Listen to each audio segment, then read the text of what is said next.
हुआ? रोक तो अपने प्रभाव को। आप भी किसके छलाव में आ रही हैं माता? ये विवश होकर आपको महत्व दे रही हैं, क्योंकि अब मैं इनकी विपदा बन गया हूँ। किंतु क्यों पुत्र? रोक तो इसे। किसी की विपदा बनना तुमको शोभा नहीं देता, क्योंकि ऐसा कर तुम स्वामी को ही नहीं समस्त सृष्टि को दंडित कर रहे हो, और मुझे, अपनी माता को भी दंडित कर रहे हो। बस करो पुत्र, अब बहुत हुआ। रोक तो अपने प्रभाव को। रुक जाओ पुत्र।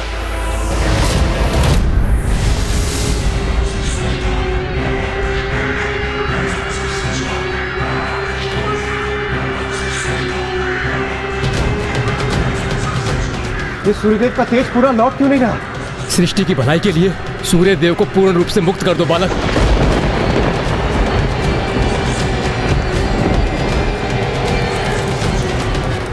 तुम्हारी माता मेरी ही प्रतिछाया है, इसलिए मैं भी तुम्हारी माता के समान ही हूँ। अपनी माता का अनुरोध सुनो पुत्र। रोक तो इस अनर्थ को। इसी में हम सभी का कल्याण निहित है पुत्र। अपनी माता का आदेश सुनो पुत्र। अपनी दृष्टि से उत्पन्न इस प्रभाव को लौटा दो।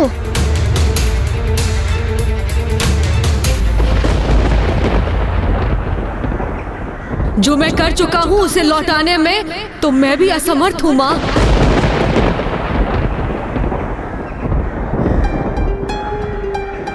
नहीं, ये नहीं हो सकता। इस प्रकार तो समस्त सृष्टि सूर्यदेव के प्रकाश से वंचित होकर विनाश के निकट पहुंच जाएगी। अर्थात इस प्रलय को कोई नहीं रोक सकेगा। न सृष्टि शेष रहेगी, न स्वर्ग, न देव शेष रहेंगे, न दानव। तो क्या अब सभी का अस्तित्व नष्ट हो जाएगा?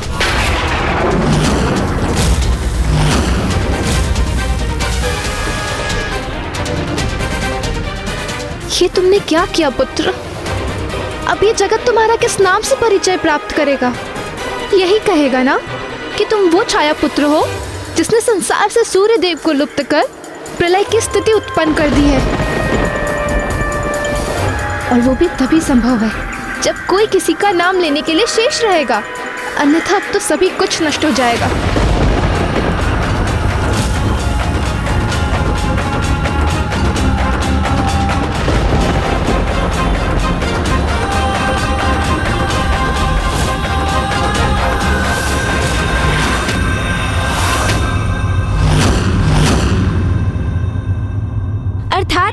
संपूर्ण जगत, समस्त सृष्टि उस शीत से प्रभावित होकर जड़ हो गई थी लंकेश। हाँ, ऐसा ही हुआ था। फिर क्या हुआ?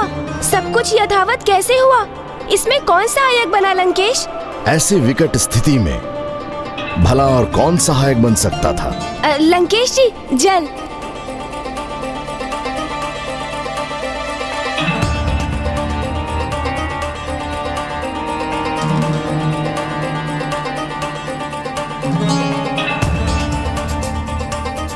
वहां उपस्थित सभी को ज्ञात था कि अब और कुछ करना संभव नहीं है। संपूर्ण सृष्टि चटक कर बिखरना आरंभ कर रही थी। उसके सर्वनाश का महासंकट अब निकट था।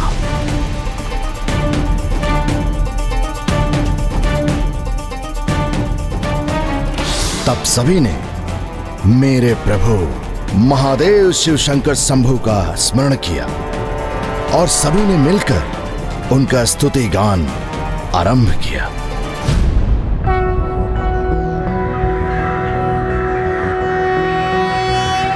कर्पूर गौरम करुणावतारम संसार सारम भुजगेंद्रहारम सदा वसंतम हृदयारविंदे भवम भवामी सहितम नमामि।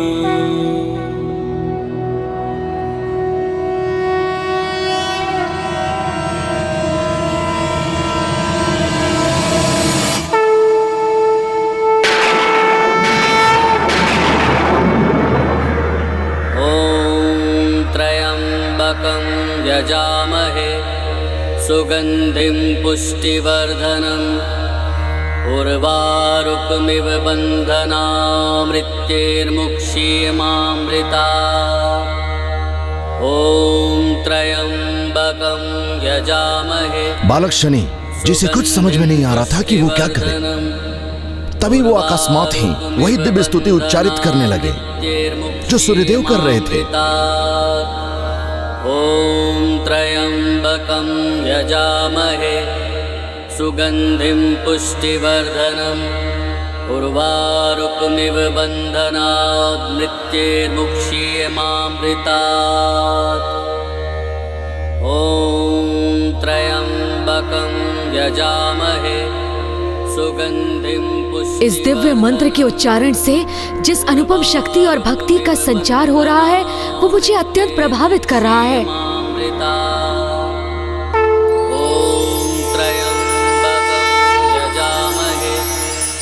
सुगन्धिं पुष्टिवर्धनम्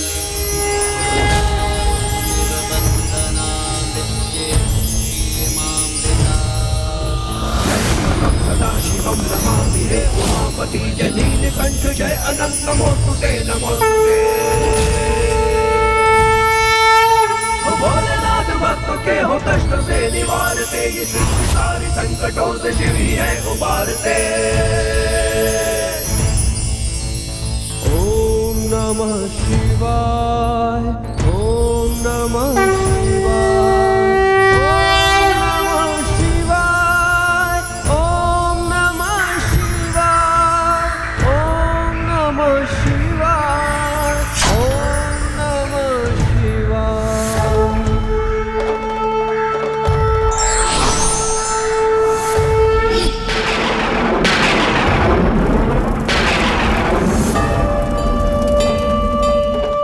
प्रणाम महादेव,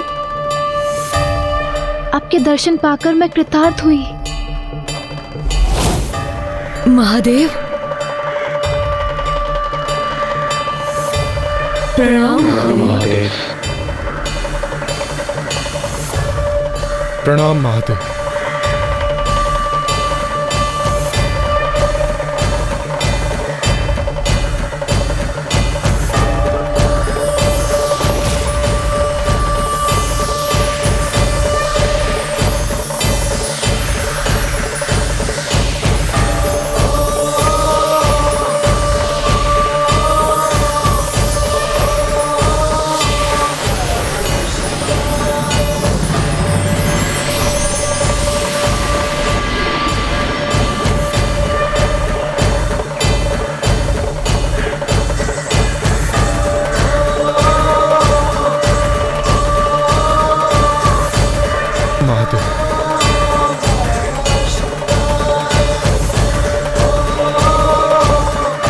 महादेव ने तो इन्हें क्षण भर में ही मेरे अंधकार से मुक्त कर दिया और इन्होंने पूर्ववत अपना तेज भी प्राप्त कर लिया है, अर्थात अब संसार का संकट मिट गया है।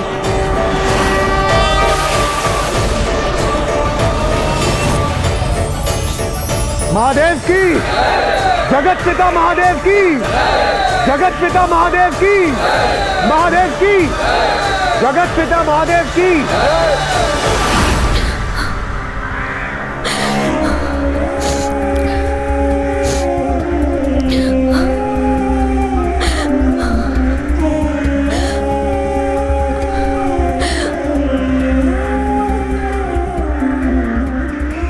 मुझे ज्ञात है तुम्हारे कारण जो महासंकट उत्पन्न हुआ उसका पश्चाताप है तुम्हें, किंतु पुत्र तुमने इतना क्रोध क्यों किया?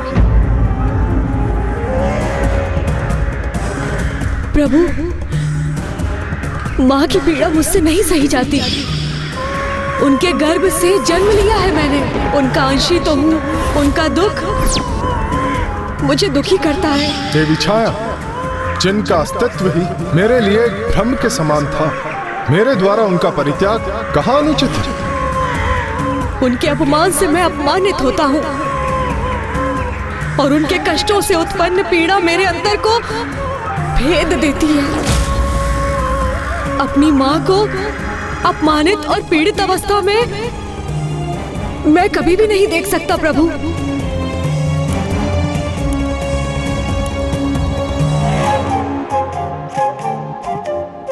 तुम्हारी ऐसी अद्भुत मातृ भक्ति का साक्षी बन मुझे भी अपने जीवन में कमी का आभास हो रहा है। कितना अच्छा होता यदि मैं स्वयंभू अर्थात स्वयं से प्रकट होने के स्थान पर एक माता के गर्भ से जन्म होता। माँ की ममता, उनके प्रेम के आनंद का भागी बन सकता। किंतु आज तुम्हें देखकर मुझे मातृभक्ति की शक्ति का आभास हो गया है और मैं ये घोषणा करता हूं कि आज से समस्त संसार में मातृभक्ति की शक्ति को ही सर्वोच्च भक्ति समझा जाएगा। जो पुत्र अपनी माँ की भक्ति करेगा, पुत्र अपनी माँ की भक्ति उसे मेरा ही नहीं, उसे समस्त देवी देवताओं का समस्त आशीर्वाद प्राप्त होगा। जो पुत्र अपनी माँ की भक्ति करेगा, पुत्र अपनी माँ की भक्ति उसे मेरा ही नहीं, उसे समस्त देवी देवताओं का समस्त आशीर्वाद प्राप्त होगा। आशीर्वाद प्राप्त होगा। मुझे तो मात्र इतना ही आशीर्वाद दीजिए प्रभु कि मुझे अपना अधिकार भले ही प्राप्त ना हो किंतु मेरी माँ वंचित ना रहे, उन्हें वो स्थान, वो आदर्श प्राप्त हो जो उन्होंने अपने सुख कर्मों से अर्जित किए हैं।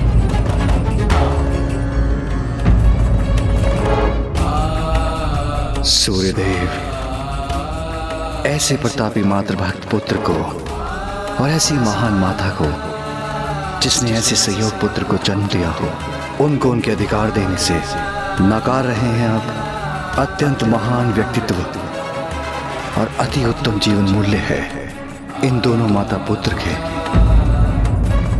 जहां एक और ये निष्ठावान पुत्र अपनी माता को उसके कर्मों का सुफल दिलवाने का प्रयास कर रहा है और वहीं दूसरी ओर ये महान माता जो करुणा, ममता और त्याग का प्रतीक है, उन्हें उनके अधिकारों से वंचित रख रहे हैं आप। माँ तो स्वयं भगवान का ही स्वरूप होती है, उसे रुष्ट करने का अर्थ होता है भगवान को रुष्ट करना।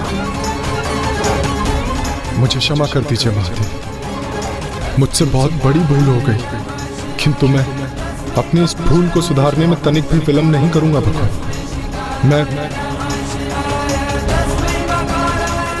मैं इन्हें इनके अधिकार अवश्य मैं ये वचन देता हूँ।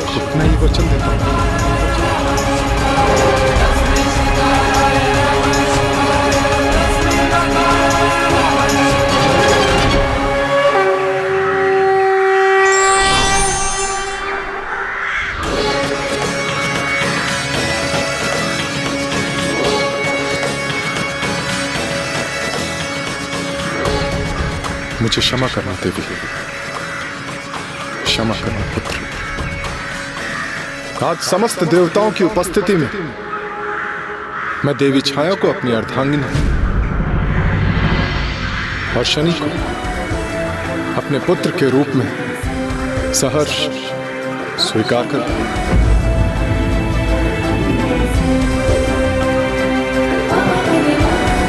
सूर्यपुत्र की, सूर्यपुत्र की, सूर्यपुत्र की।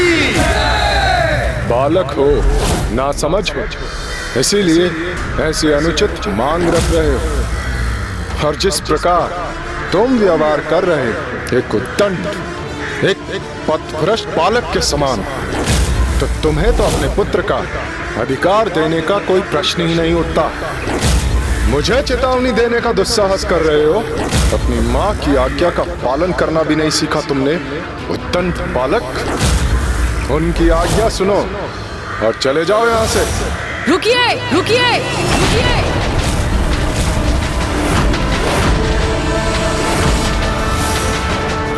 मुझे ये स्वीकार नहीं, मुझे ये स्वीकार नहीं।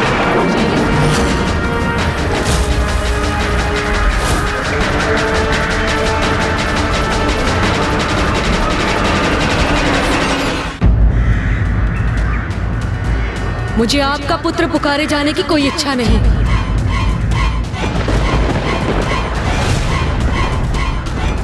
आज आप सभी के समक्ष इस भरी सभा में मेरी माँ को अपनी अर्धांगिनी के रूप में स्वीकार किया, इतना पर्याप्त है मेरे लिए।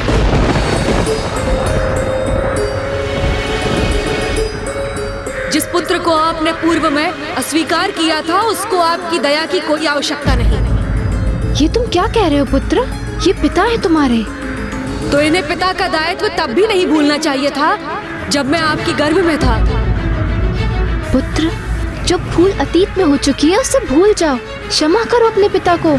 नहीं माँ, मेरे लिए भूलना असंभव है और वैसे भी मुझे नहीं चाहिए इनकी दया। आप प्रसन्न हैं माँ, इतना पर्याप्त है मेरे लिए। किंतु मैं इन्हें कभी भी क्षमा नहीं कर सकता। इन्हें अपने पिता के रूप में कभी भी स्वीकार नहीं कर सकता। यदि ये तुम्हें अपने पिता के रूप में स्वीकार नहीं है तो तुम भी मुझे अपने पुत्र के रूप में स्वीकार नहीं हो।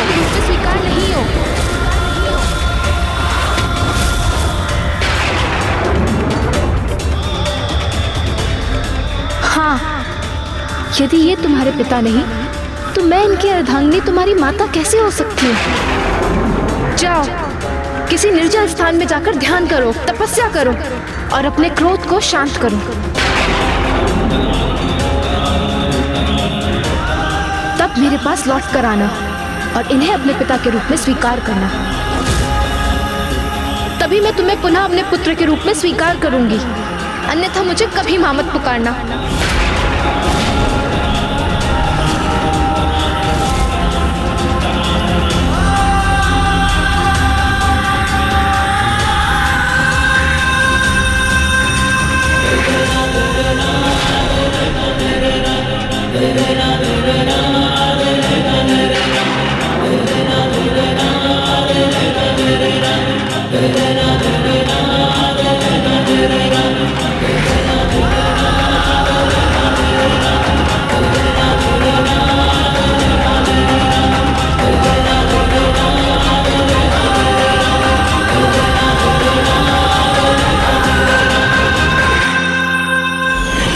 कितना दुखद था ना लंकेश, जिस पुत्र ने अपनी माता को उनका अधिकार दिलाने के लिए इतना कठिन श्रम किया, उसी ने अपने क्रोध के कारण स्वयं को उनका पुत्र पुकारे जाने का अधिकार खो दिया। किंतु मातृभक्त होने के कारण शनिदेव अपनी माता का आज्ञा पालन करने हेतु उसी क्षण तपस्या के लिए निकल गए।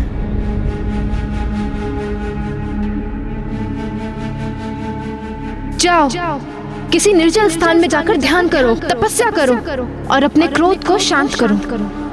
तब मेरे पास लौट कर आना और इन्हें अपने पिता के रूप में स्वीकार करना। तभी मैं तुम्हें पुनः अपने पुत्र के रूप में स्वीकार करूंगी, अन्यथा मुझे कभी मां मत पुकारना।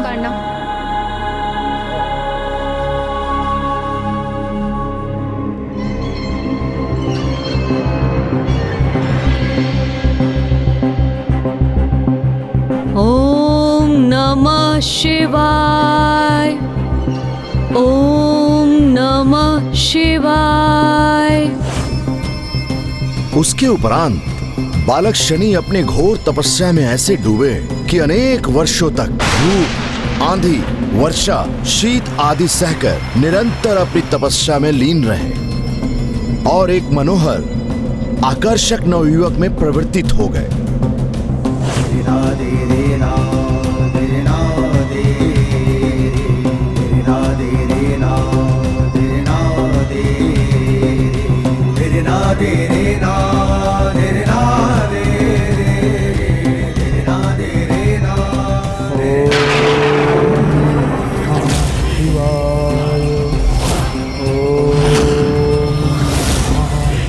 फिर कुछ समय उपरांत एक दिवस जब वो सदा के समान अपनी भक्ति में लीन थे, तो वो एक स्त्री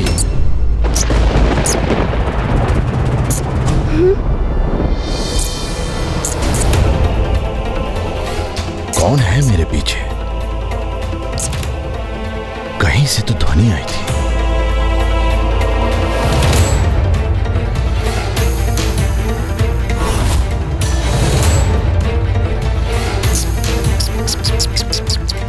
मूषक जी, अरे अरे लंकेश जी, आप इतने समय से मुझे कथा सुना रहे हैं। लीजिए, जल ग्रहण कीजिए।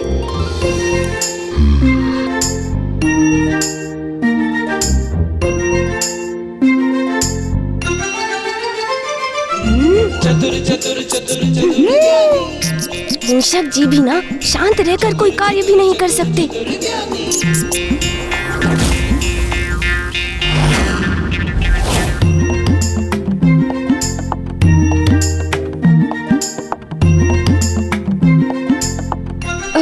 कहीं भेद ना खुल जाए। चतुर गणेशा। कोई है जो हमारा पीछा कर रहा है। अरे रे, आप उल्टे पांव कहाँ चल दिए लंकेश? प्रभु की आत्मलिंग है आपके हाथों में, इसलिए आपका उल्टा जाना शुभ नहीं। आप यहाँ रुकिए, मैं देखता हूँ कि वास्तव में वहाँ कुछ है भी अथवा मात्र भ्रम है आपका। और मेरी चिंता तनक भी मत कीजिए आप, मैं भी शिव पुत्र हूँ। बड़ी से बड़ी विपदा का सामना करने में समर्थ हूँ मैं। आप अभी देखिएगा, मैं अभी गया और अभी आया। जय हो शिव शंकर शंभू।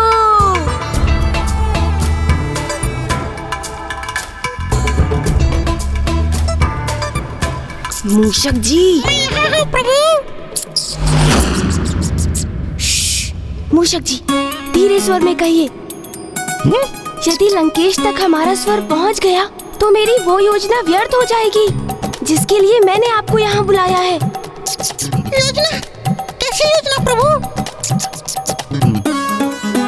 लंकेश को पीछे से धक्का देने की योजना। आप पीछे से धक्का देंगे उन्हें? मूषक जी, मैं नहीं, आप धक्का देंगे उन्हें। मैं प्रभु। ओहो मूषक जी, अब आप इतना अभिनय सम्राट मत बनिए और वही कीजिए जैसा मैं कह रहा हूँ। आप अवश्य प्रयास कर रहे हैं प्रभु। अब कहाँ वो कैलाश पर्वत को अपने स्थान से हिलाने में सक्षम लंकेश रावण, और कहाँ मैं उनके और मेरे आकार में कितना भेद है ये नहीं देखा प्रभु आपने? हे गौरी पुत्र गणेश, कुछ दिखा आपको वहाँ? लंकेश जी, कोई नहीं है यहाँ। यहाँ तो मात्र एक साधारण सा मूषक है। साधारण? आप मुझे साधारण पुकार रहे हैं प्रभु? हाँ, क्यों ना पुकारूं मैं आपको साधारण। आप एक साधारण मूषक के समान ही तो व्यवहार कर रहे हैं। भयभीत हो उठे हैं आप इस लंकेश से। मैं भयभीत होने वालों से मैं कहाँ हूँ प्रभु? कितनी बार तो मैंने आपकी भी सहायता की है प्रभु। तो फिर एक बार पुनः अपने शौर्य का परिचय दीजिए मूषक जी। उचित है प्रभु। सोच लीजिए, कोई शंका तो नहीं है ना आपके मन में? कुछ नहीं लंकेश, भयभीत तो नहीं होंगे ना आप मूषक जी? नहीं प्रभु, भयभीत क्यों होऊंगा मैं? कदापि नहीं। गणेश जी, क्या मैं आऊँ वहाँ? नहीं लंकेश जी, आप रुकिए, मैं आ रहा हूँ ना। अब आप तैयार रहिएगा मूषक जी। जी प्रभु। लीजिए, आ गया मैं। चतुर गणेशा। और लंकेश जी, आपको वहाँ जाने की कोई आवश्यकता नहीं। एक छोटे से मूषक को छोड़ वहाँ तो कोई नहीं था लंकेश। आपको पूर्ण विश्वास तो है ना? हाँ अवश्य लंकेश, आप चिंता मत कीजिए। वैसे भी आपको देखकर किसमें इतना साहस होगा कि वो आपके निकट भी चला आएगा, क्योंकि अब तो ये सर्वज्ञात है कि आपने अपनी भुजाओं से संपूर्ण कैलाश को उठा लिया था। इसलिए आपको चुनौती देने का दुस्साहस भला कौन कर सकता है लंकेश? अरे हम रुक क्यों गए लंकेश जी? निरंतर कथा कहते हुए आगे बढ़ते रहिए ना, अन्यथा आपको लंका पहुंचने में विलंब हो जाएगा। हाँ, तो मैं कहाँ था? आपने कहा था कि शनिदेव एक आकर्षक नवयुवक में परिवर्तित हो गए थे, और वो तो अभी भी अपनी तपस्या में लीन ही थे कि एक दिवस एक अत्यंत सुंदर राजकुमारी गंधर्वराज चित्रसेन की पुत्री देवी मंदा की दृष्टि वन विहार करते समय शनिदेव पे पड़ी और उन्हें देखते ही वो प्रभावित हो गई। आशा है मूषक जी अपने कार्य में लग चुके होंगे।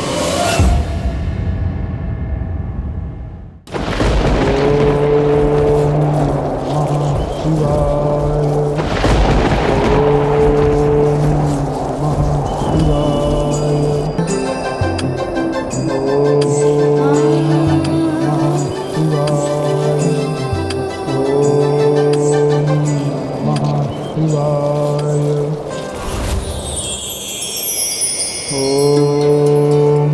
नमः शिवाय। ओम नमः शिवाय।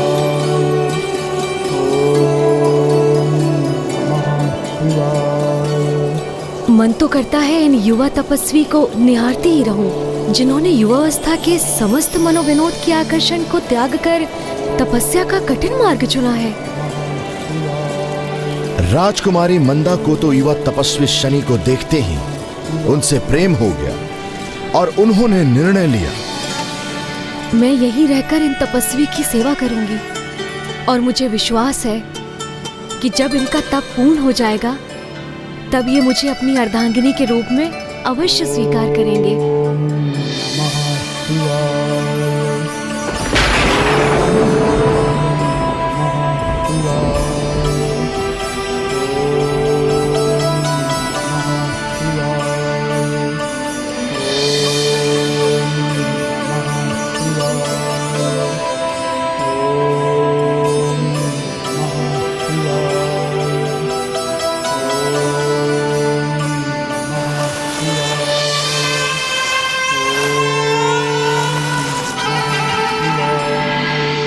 इस प्रकार अपार सौंदर्य की धनी राजकुमारी मंदा ने शनि की सेवा में कोई कमी नहीं रहने दी। अर्थात मूषक जी तैयार है।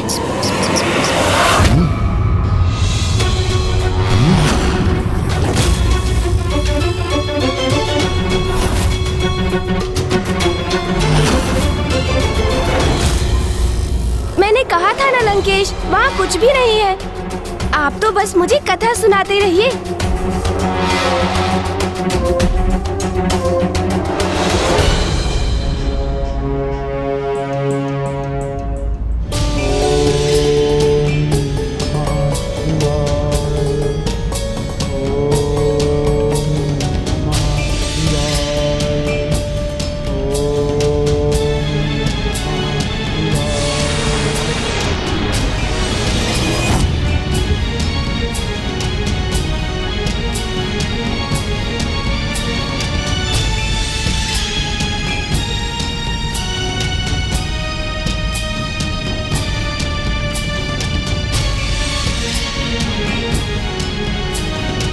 अपनी चिंता त्याग कर वो तो निरंतर तपस्वी शनि की सेवा में डूबी रहती। विकट दुविधाओं का समाधान तो आपका ये मूषक ही प्रदान करता है प्रभु। आप देखिएगा आपके आदेश अनुसार कैसे धक्का देता हूँ मैं इस लंकेश को। किंतु शनि तो अपनी तपस्या में ही लीन रहे। उन्हें तो जैसे आभास ही नहीं था कि अत्यंत सुंदर राजकुमारी एक साधारण सेविका के समान उनकी सेवा कर रही है। सब कुछ इसी प्रकार चलता रहा, किंतु एक दिवस महाबवंडर आया। फिर क्या हुआ दशानन? वही जिसका भय था।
शिवाय, ओम नमः शिवाय।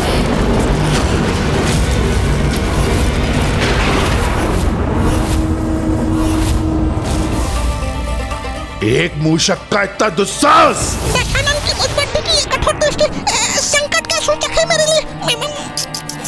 मूषक जी को दशानन से कैसे सुरक्षित करूं मैं?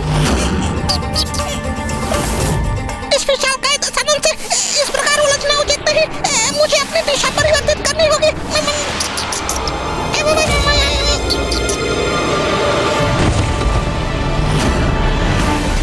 ये क्या था? मात्र एक मूषक दशानन।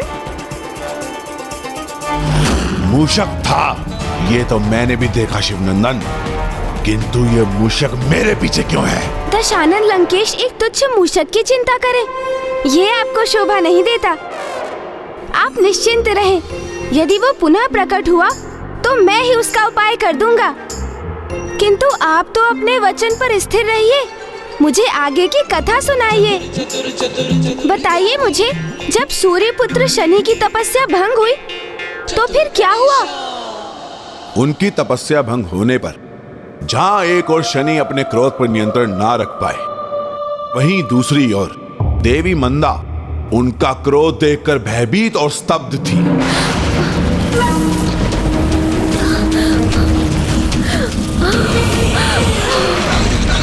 ओम नमः शिवाय, ओम नमः शिवाय। क्षमा है महान शिव भक्त, मुझे क्षमा करें। आपकी तप में व्यवधान डालने का आशय नहीं था मेरा, मुझे क्षमा करें।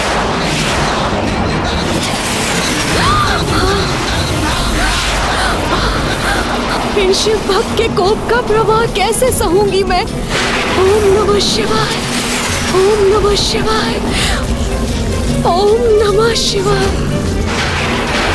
ओम नमः शिवाय, ओम नमः शिवाय।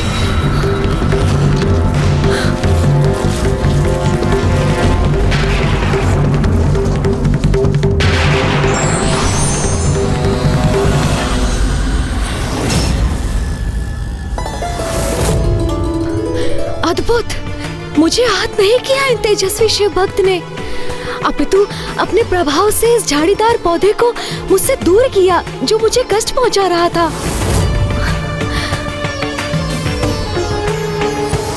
उसी दिवस से नागफनी के झाड़ीदार पौधे पर शनि की कोप भरी दृष्टि के कारण उसमें कांटे हो गए।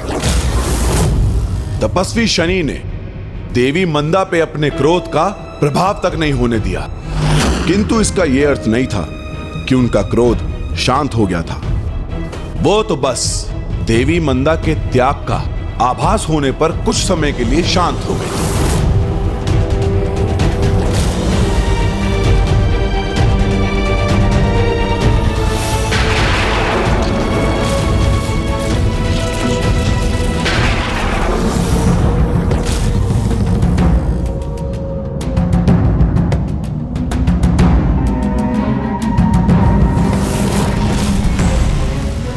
इस पौधे को अपनी पृष्ठ पर लेकर इन देवी ने इसे मुझ तक पहुंचने से रोका, जिससे ये मुझे कोई हानि न पहुंचा सके। मुझे ज्ञात है देवी, यदि आप मध्य में ना आती तो ये पौधा मुझे कष्ट पहुंचाता। कौन है आप? हे तपस्वी, मैं मंदा हूँ, गंधर्व राज चित्रसेन की पुत्री। जिस दिवस से मैंने आपको यहाँ तपस्या करते हुए देखा है, मैं आपकी सेवा करने के लिए प्रेरित हो गई हूँ। किंतु एक राजकुमारी ने इतना कष्ट क्यों किया? क्यों राजभवन के सुख और ऐश्वर्यों का त्याग करके एक साधारण सी सेविका की भांति एक अपरिचित तपस्वी की सेवा करती रही?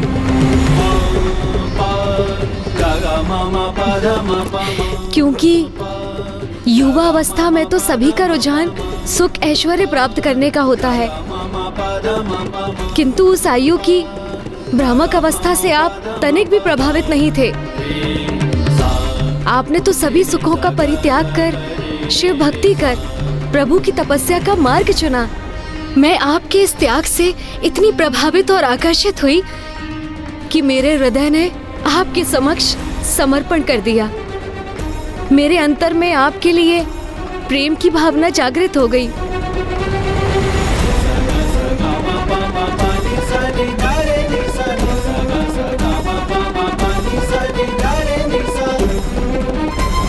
अवश्य कोई स्वप्न देख रहे हो तुम, अन्यथा तुम्हारे समान तपस्वी से कोई भला कैसे प्रेम कर सकता है जिसे स्वयं के क्रोध पर ही नियंत्रण नहीं है। मैं तुम्हारा मन तुम्हें सचेत कर रहा हूँ, स्पष्ट बता रहा हूँ तुम्हें कि ये वास्तविकता नहीं है, अपितु स्वप्न है। प्रेम स्वप्न नहीं सत्य है, जिसे मन नहीं अपितु हृदय समझता है। और आज प्रेम स्वयं तुम्हारे समक्ष उपस्थित है।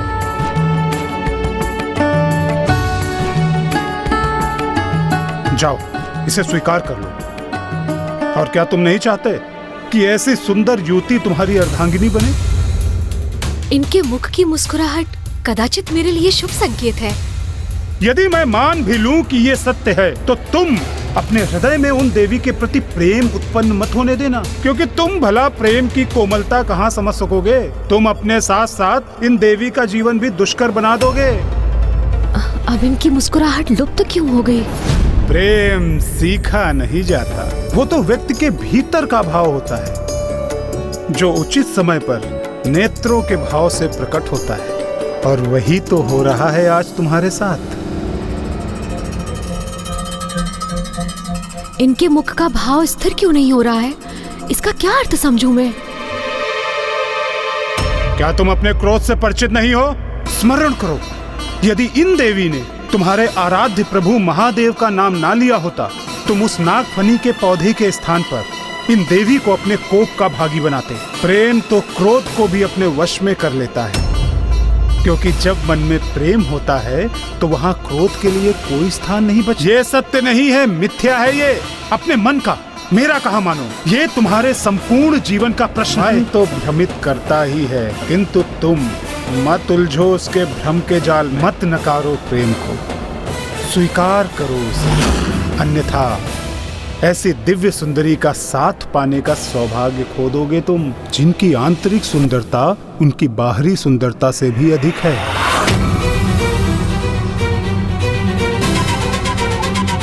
नहीं, तुम उस पर ध्यान मत दो, मेरी बात सुनो।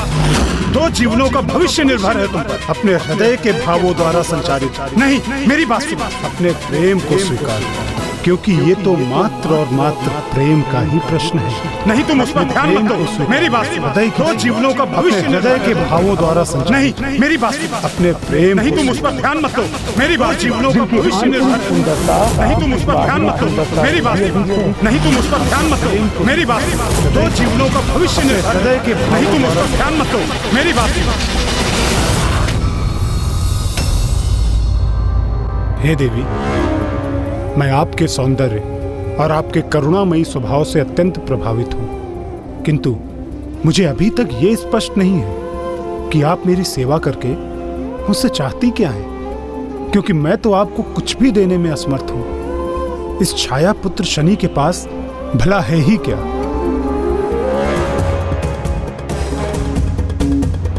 किंतु मुझे तो आपसे कुछ प्राप्त करने की अपेक्षा ही नहीं है। मैं तो बस आपका सानिध्य प्राप्त करना चाहती हूँ, सदैव आपकी सेवा करना चाहती हूँ। आप जैसे प्रभु भक्ति में लीन तपस्वी का सानिध्य प्राप्त करना ही मेरे लिए विशेष होगा, और इससे अधिक और कुछ नहीं चाहिए मुझे। मैं आपके इन विचारों से अत्यंत प्रभावित हूँ, किंतु आपको कदाचित ज्ञात नहीं, मैं कोई महान तपस्वी नहीं हूँ, अपितु अपनी माता की आज्ञा का पालन करके अपने क्रोध को नियंत्रित करने हेतु भगवान महादेव की तपस्या कर रहा हूँ, जिससे मैं अपनी माँ के निकट लौटकर उनके पुत्र पुकारे जाने का अधिकार पुनः प्राप्त कर सकूं। उद्देश्य कुछ भी हो, किंतु कठोर तपस्या करने में सक्षम हैं आप। मेरे मन में आपके प्रति प्रेम जागृत होने के लिए बस यही पर्याप्त है। इसलिए यदि आप मुझे स्वीकार करने की कृपा करें तो मैं आपका उपकार मानूंगी।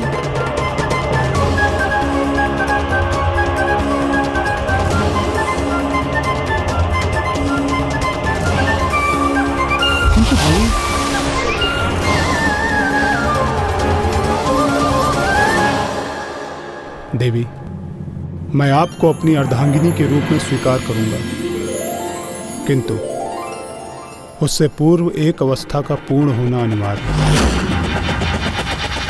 ऐसी कौन सी अनिवार्य अवस्था का उल्लेख किया शनिदेव ने?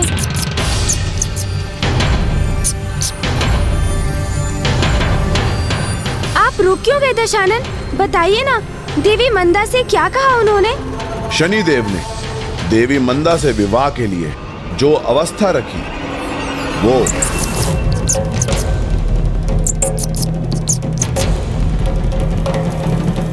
वो दुष्ट मूषक अभी भी हमारा पीछा कर रहा है। प्रतीत होता है वो हमारे हाथों ही अपनी मृत्यु चाहता है। दशानन जी, ये क्या कह रहे हैं आप? आपके हाथों में महादेव के आत्मलिंग है, इसलिए हिंसा के ऐसे अशुभ वचन मत कहिए। जाने दीजिए उसे। होगा कोई अज्ञानी मूषक जिसे इतना भी ज्ञान नहीं कि कंकड़ पत्थर के मध्य से निकलने पर बहुत ध्वनि होती है, और मूषक को तो बिना ध्वनि किए ही सभी से छिपकर अपने कार्य करने चाहिए, अन्यथा उन्हीं पर संकट छा जाता है। उचित है प्रभु, अब मैं समझ गया कि आप क्या कहना चाह रहे हैं। आप इतनी सावधानी से आगे बढ़ूंगा कि दशानन तो क्या, आपको भी क्या नहीं होगा कि कहाँ हूँ मैं।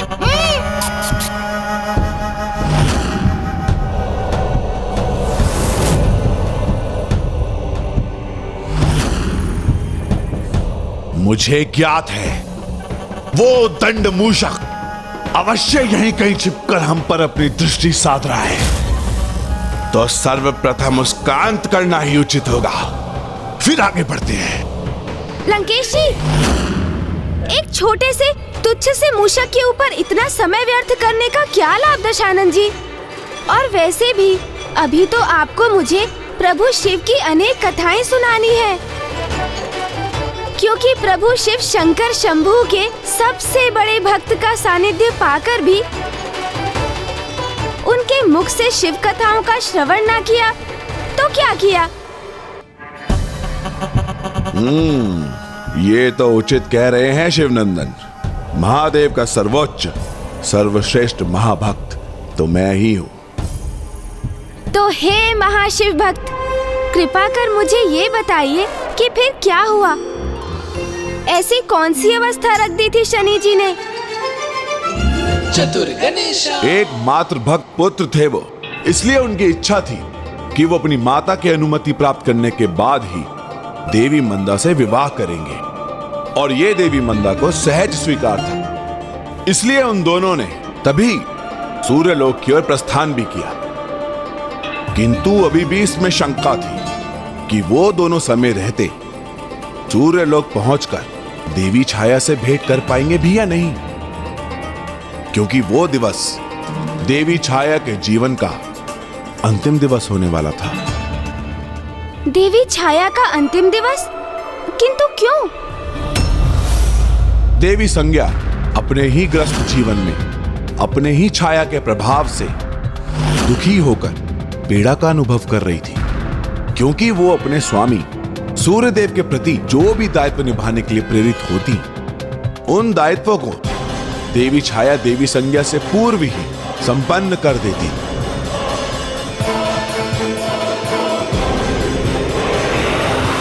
देवी छाया,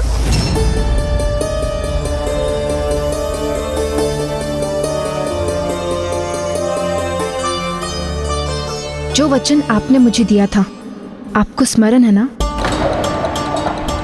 आपकी छाया होने के नाते आपके प्रत्येक आदेश का पालन करना मेरा धर्म है। आपको मेरे पति और संतानों के प्रति मेरे सभी दायित्व निभाने होंगे। मेरे पति सूर्यदेव के साथ आपको गृहस्थ जीवन का निर्वाह करना होगा। समस्त संसारिक सुख देने होंगे आपको उन्हें। यही मेरी आज्ञा है। जब मैंने आपको अपना दायित्व सौंपा था, तब हमारे मध्य में क्या स्थिर हुआ था, आपको स्मरण है ना?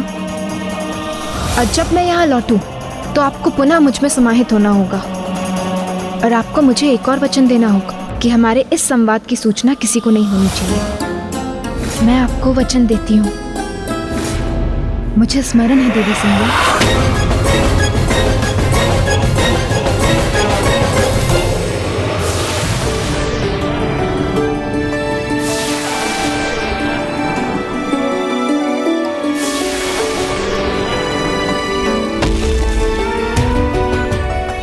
हम सूर्य लोक पहुंच गए हैं देवी। अब भवन के अंदर प्रवेश करते ही मेरी भेंट मेरी मां से होगी। तो आज वो दिवस आ गया है। मैं आपको आदेश देती हूँ कि आप मेरी प्रतिछाया होने का धर्म निभाएं और मुझ में पुनः समाहित हो जाएं। मेरे समस्त आदेशों का पालन करने का वचन दिया था आपने, जिसे आप कदापि भंग नहीं कर सकती।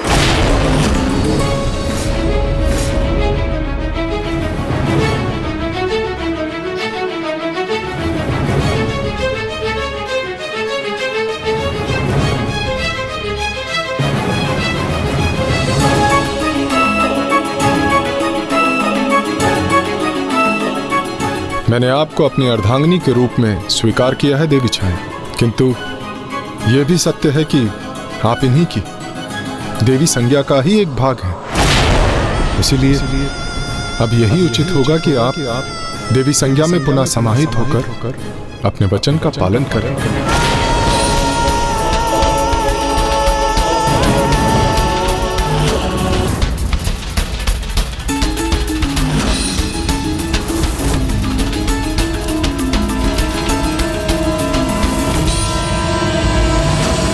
स्मरण कीजिए देवी छाया, स्वयं कहा था आपने कि मेरे आदेश का पालन करना ही आपका धर्म है। अब उस धर्म का पालन कीजिए। अवश्य देवी संज्ञा, आपकी छाया होने के नाते आपके प्रत्येक आदेश का पालन करना मेरा धर्म है। कहिए, आपका क्या आदेश है? मेरे यहाँ लौटने तक आपको देवी संज्ञा बनकर यहाँ रहना होगा, और जब मैं यहाँ लौटूं तो आपको पुनः मुझ में समाहित होना होगा। मुझे विश्वास हो गया है कि अब यहाँ किसी को मेरी आवश्यकता नहीं, इसलिए मैं अपना वचन निभाने के लिए प्रस्तुत हूँ।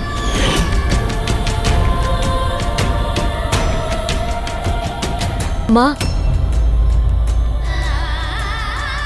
मैं छाया पुत्र शनि अपनी माता का अधिकार और उनका श्रेय उन्हें दिलाने आया हूँ।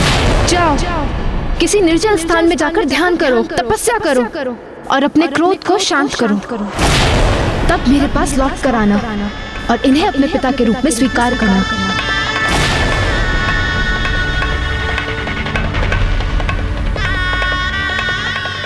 किंतु मुझे इतना समय तो दीजिए कि मैं अपने पुत्र का तप संपन्न होने और उसकी यहाँ लौटने की प्रतीक्षा कर सकूं।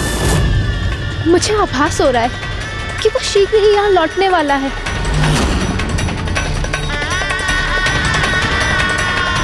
मैं आपको वचन देती हूँ कि एक बार अपने पुत्र शनि से भेंट कर लूं, उसे अपने अंग से लगाकर अपना आशीर्वाद दे दूं, फिर उस दिवस के अंत होने से पूर्व ही मैं आप में समाहित हो जाऊंगी। किंतु आपका पुत्र शनि आपको कहीं जाने नहीं देगा। यदि उसके आने के उपरांत आप उसके समक्ष मुझ में समाहित होंगी तो वो आवेशित हो उठेगा। पूर्व में आपके अपमान के भान से विचलित होकर उसने क्या किया था, इसका तो आपको ज्ञान है ना।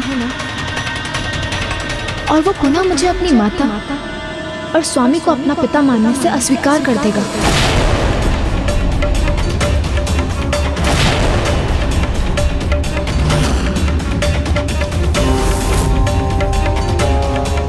किंतु यदि उसके आगमन से पूर्व आप स्वेच्छा से मुझ में समाहित हो चुकी होंगी तो कदाचित वो हमें अपने परिवार के रूप में और मुझे अपनी माता के रूप में स्वीकार कर लेगा। इसलिए उचित तो यही होगा कि आप तनिक भी विलंब न करें।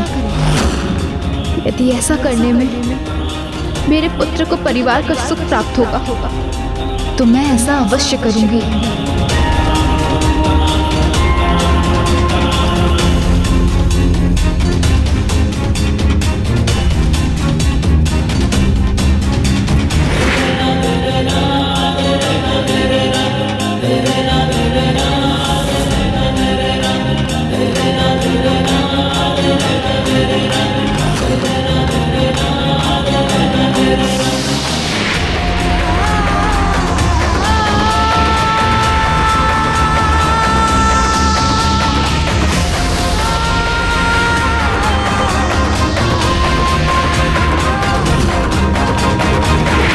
माँ, माँ, माँ।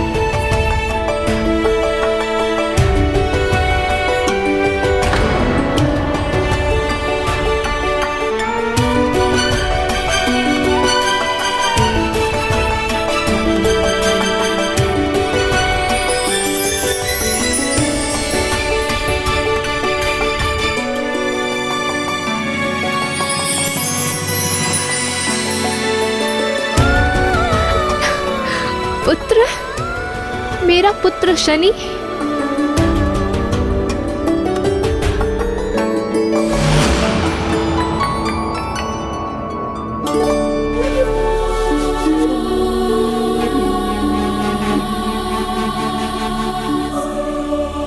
प्रणाम पिताजी, प्रणाम माता संज्ञा।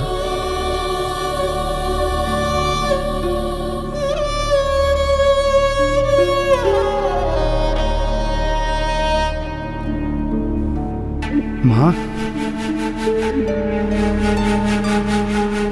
माँ, माँ, आपने मुझे आदेश दिया था ना कि मैं अपने क्रोध पर नियंत्रण पाकर ही आपके समक्ष उपस्थित हूँ। तो उस दिवस से आज तक मैं गहरे ध्यान में रहा और अपने उस दीर्घकालीन तप के उपरांत अब मुझे विश्वास हो गया है माँ कि मैंने अपने क्रोध पर नियंत्रण पा लिया है। माँ, माँ, क्या आप मुझे स्वीकारेंगी? क्या आप मुझे अपना पुत्र कहेंगी माँ? अपने क्रोध को तप की अग्नि में विध्वंस कर दिया है मैंने माँ। क्या आप मेरे शीश पे अपना हाथ रखकर मुझे स्नेहाशीष देंगी?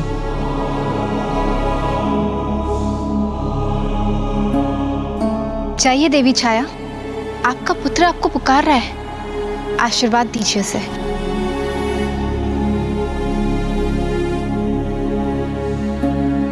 इस माँ का आशीष सदा तुम्हारे साथ है पुत्र। आज उचित समय में तुम्हारे आगमन से मेरे हृदय को बहुत शांति प्राप्त हुई है। इतने समय से तुमसे विलग होने का दुख मैंने कैसे सहा है, ये तो मुझे ही ज्ञात है। माँ, माँ,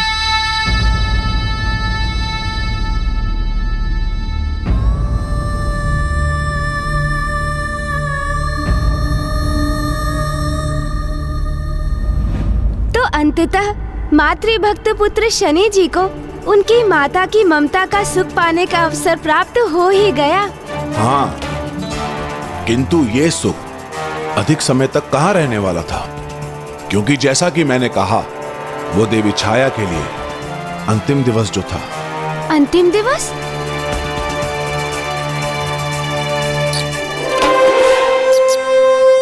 प्रभु, यही उचित समय है। अभी नहीं, अभी नहीं। अभी मुझे ये रुचिकर कथा सुननी है मूषक जी। चतुर गणेशा। लंकेश जी, अंतिम दिवस? किंतु क्यों? क्या शनि जी भी अपनी माता को रोकने में असमर्थ रहे? और फिर अभी तो शनि जी का विवाह होना भी तो शेष था। लंकेश जी, लीजिए, जल ग्रहण कीजिए।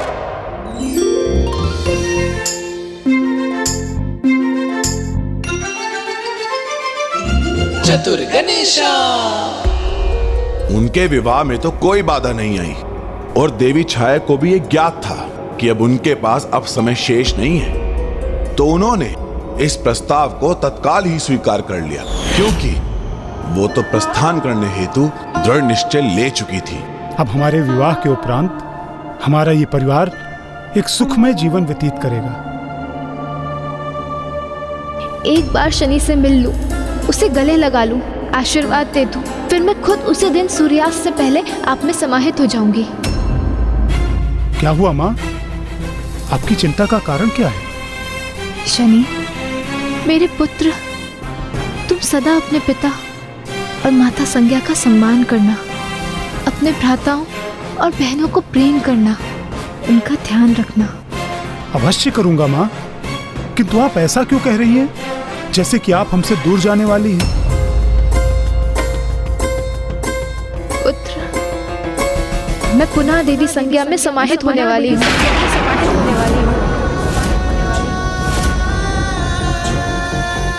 नहीं माँ, कदापि नहीं। नहीं पुत्र, मुझे जाना ही होगा। नहीं माँ, नहीं नहीं, मैं आपको स्वयं से दूर नहीं जाने दूंगा माँ। मैं आपको कहीं जाने नहीं दूंगा माँ, कहीं जाने नहीं दूंगा। मैं देवी संज्ञा की छाया ही तो थी, इसलिए मुझे पुनः उनकी छाया का रूप धारण करना होगा।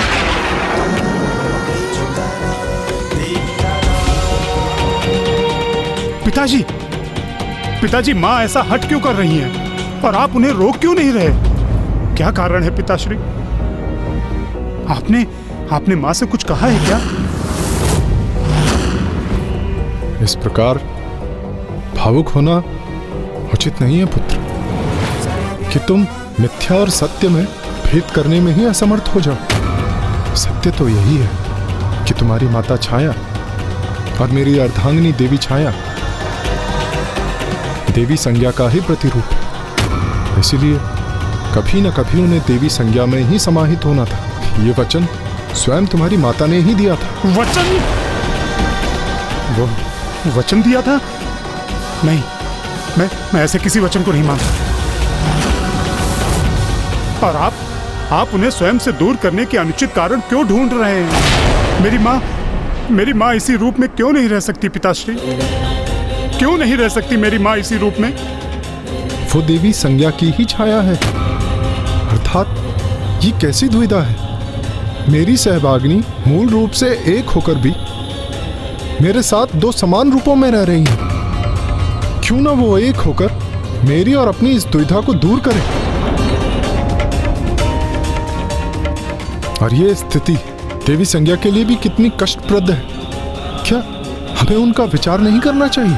उनकी स्थिति, उनकी पीड़ा का विचार क्यों करूं मैं, जिन्होंने स्वयं अपने स्वामी को मेरी मां को सौंपा था, और आज जिनके कारण आप मेरी मां का परित्याग करने को प्रस्तुत हैं, क्योंकि दुविधा होती है आपको? मेरे शब्दों को अन्यथा मत लो पुत्र। मैं बस ये कहने का प्रयास कर रहा हूं, जब दोनों एक ही हैं तो उनके दो रूप होने की क्या आवश्यकता है? क्यों ना वो एक ही रूप में मेरी सहभागिनी बने? इसलिए तुम देवी छाया को मत रोको। तो मैं अपनी मां को अवश्य रोकूंगा, अवश्य रोकूंगा मैं अपनी मां को।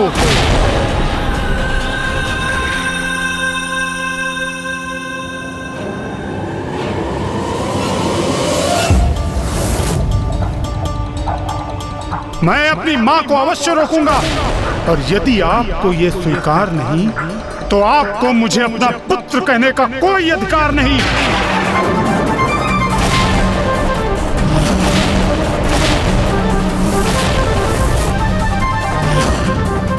क्यों मेरी माता के अस्तित्व को मिटाने का हठ कर रहे हैं आप?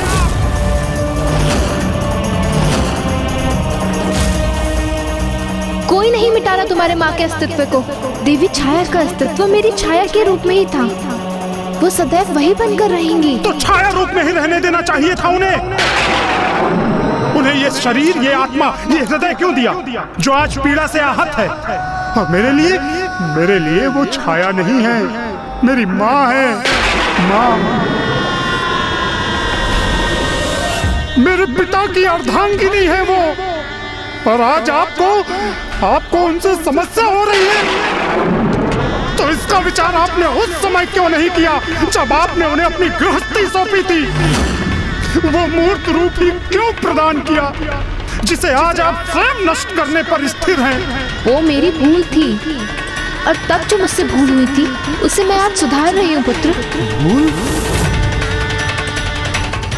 तो अब मेरी माँ मात्र भूल है आपके लिए? क्रोधित मत हो पुत्र, मैं भी तुम्हारी माता ही हूँ। नहीं, कुछ नहीं है आप मेरी।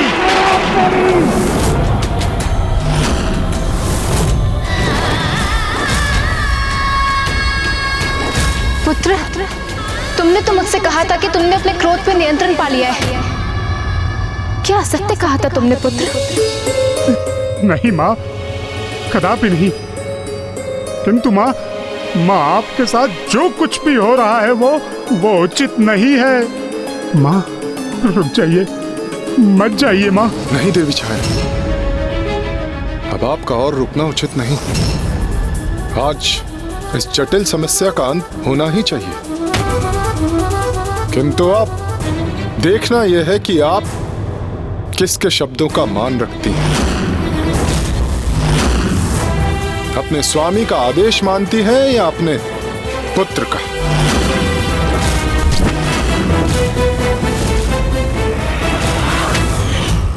फिर क्या हुआ लंकेश? माता छाया ने क्या उत्तर दिया? क्या माता छाया ने अपने पुत्र का कहा मान लिया अथवा अपने वचन का पालन किया? बताइए ना लंकेश, फिर क्या हुआ?